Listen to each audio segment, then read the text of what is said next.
예수님, 오늘은 9월 28일 연중 제25주간 목요일입니다. 모처럼 가족들이 모이신 이 명절 연휴에 주님의 말씀을 전합니다. 바로 주님을 집을 지으라는 학가의 예언자의 호소이고, 저는 이것을 성전에 관한 신학적 성찰로 다듬어서 전해드리겠습니다. 오늘 독서에서 들으신 학가의 예언서는 에즈라 시대 활약한 학가의 예언자가 주님의 집을 지으라고 독촉하신 하느님의 말씀을 받아 전한 말씀을 기록한 책입니다. 여기에는 바빌론에서 귀환한 유다인들이 예루살렘에 성전을 지으려 하자 예루살렘을 관리하던 페르시아 관리들과 그 인근 사마리아 지방에 살던 사람들이 성전 건축을 반대하고 방해함으로써 성전 건축이 중단되고 말았던 저간의 사정에 깔려 있습니다. 결국 당시 페르시아를 다스리던 다리우스 임금에게 재차 청하여 성전 건축을 재개할 수는 있었지만 정치적 불안정으로 인한 긴장 속에서 흉작까지 겹치는 바람에 귀환한 유다인들 사이에서 성전 건축의 의지는 한풀 꺾여 있었습니다. 이런 상황에서 학가이는 유다인들의 신앙심에 호소하며 외쳤습니다. 주님의 집이 무너져 있는데 너희가 지금 판벽으로 된 집에서 살 때냐?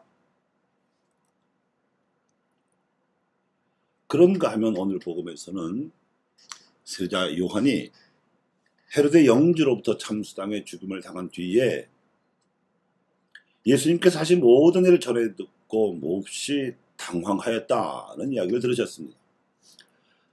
그리고 그가 예수님을 만나보려고 했다는 말이 이어지는데 이는 그분마저 죽이려 들었다는 사실입니다.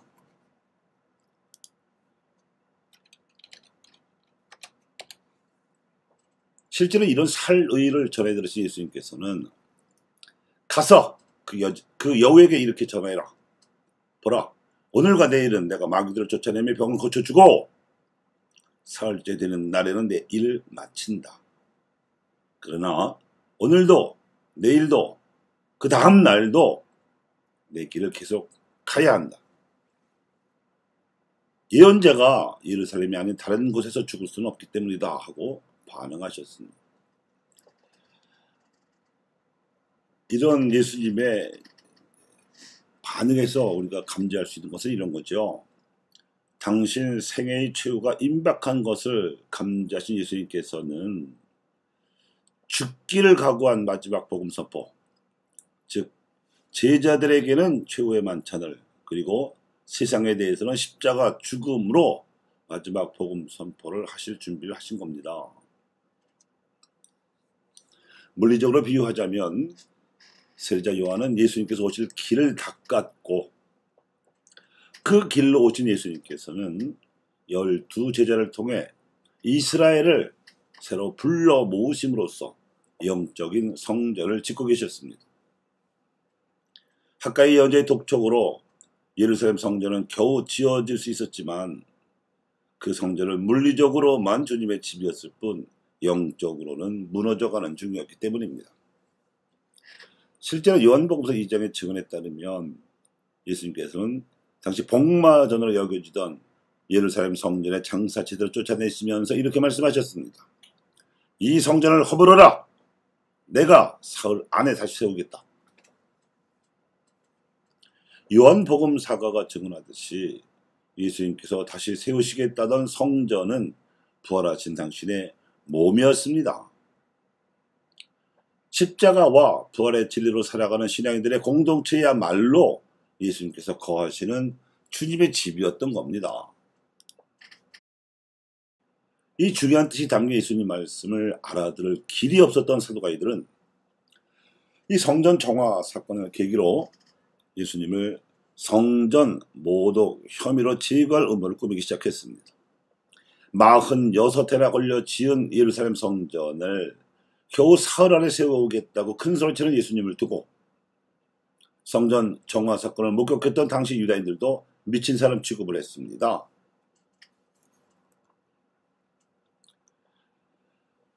교우 여러분, 주님의 집은 물리적으로도 영적으로도 필요합니다.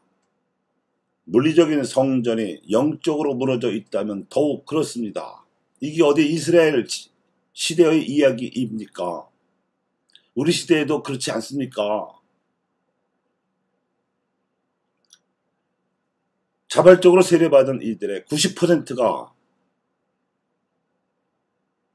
냉담하고 있는 상황이 바로 이런 상황 아니겠습니까? 사도 바울은 성령께서 계시는 신앙인들의 몸이나 공동체야말로 성전이라고 강조한 바도 있습니다. 이런 뜻에서 교회는 건물이 아니라 그리스도의 몸이라는 신학이 발전한 것입니다. 그리스도의 몸이라는 교회는 바로 신앙인들의 공동체입니다. 오늘날 우리 한국교회 안에서도 부활하신 그리스도의 몸이 영적으로 참다운 성전이라는 의식은 약한 것 같습니다. 성령께서 현존하시는 신앙인들의 공동체가 성전이요 교회라는 의식 역시 약해 보입니다. 압도적인 사회 여론 역시 교회는 그저 건물이거나 개신교와 동의어일 따름이고, 그래서 교회에 다닌다는 말은 개신교 신자라는 말과 같은 뜻이 되어버렸습니다. 그래서 어떤 천주교 신자들은 나는 성당에 다니지 교회는 다니지 않는다고 말하기도 합니다. 이 말은 나는 천주교 신자이지 예수 믿는 사람이거나 그분의 제자는 아니며 그리스도의 몸에 속하지 않는다는 뜻으로 들릴 수도 있습니다. 그만큼 지금 이 시대에서 정당한 교회 의식은 심각하게 요청되고 있는 현 상황입니다. 이렇게 보면 오늘날 한국교회 그리스도인들 안에서 발견되는 바 성전에 대한 관념이나 교회에 관한 의식은 구약의 학가의 시대 수준이거나 예수님 시대 사두가의 수준에 머물러 있다고 할 수 있습니다. 가톨릭 그리스도인들이 그렇다는 말씀입니다. 그러므로 성전은 부활하신 그리스도의 몸이라는 의미에서나 성령께서 계시는 공동체라는 의미에서 주님의 집을 다시 지어야 한다고 말씀을 드릴 수 있습니다. 예수님께서 죽은 이들 가운데서 다 되살아나신 뒤에야 제자들은 예수님께서 이 말씀하신 것을 기억하고 성경과 그분께서 이르신 말씀을 믿게 되었습니다. 교우 여러분, 여러분은 어찌하시겠습니까?